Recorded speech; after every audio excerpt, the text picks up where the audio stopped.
In this video, you will learn how to delete any page on your website.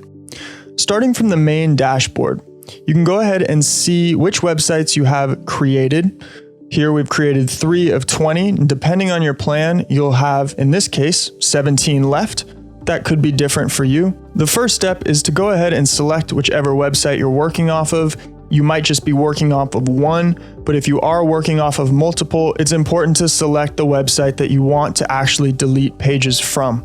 In this case, we're going to be working off of sportsfootage.com. After clicking and selecting the website that you'd like to delete pages from, you'll be able to view each specific page under Pages for My Website.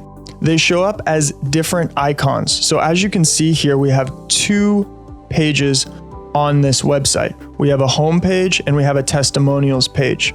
Now we cover how to add pages in a separate tutorial, but essentially you just click this drop-down menu and select whichever page you would like to add.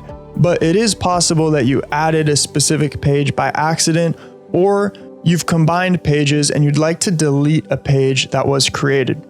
So we are customizing the home page. We accidentally added a testimonial page, and we're going to show you how to delete that testimonial page. So the first step is you're going to need to click on that page that you wish to delete and open it up. So we're going to go ahead and click on the testimonials icon to open the testimonials page. After clicking on that icon, the page will open.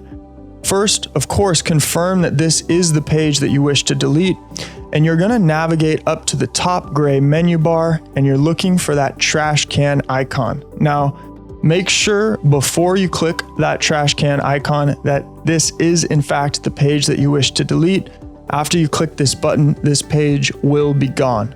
All right, so we're going to go ahead and delete this page by clicking that icon. And as you can see, if we navigate back to our home page of the dashboard, click on sportsfootage.com, that testimonials page is no longer there. All right, so we have successfully deleted that page and we can continue customizing other pages within the website.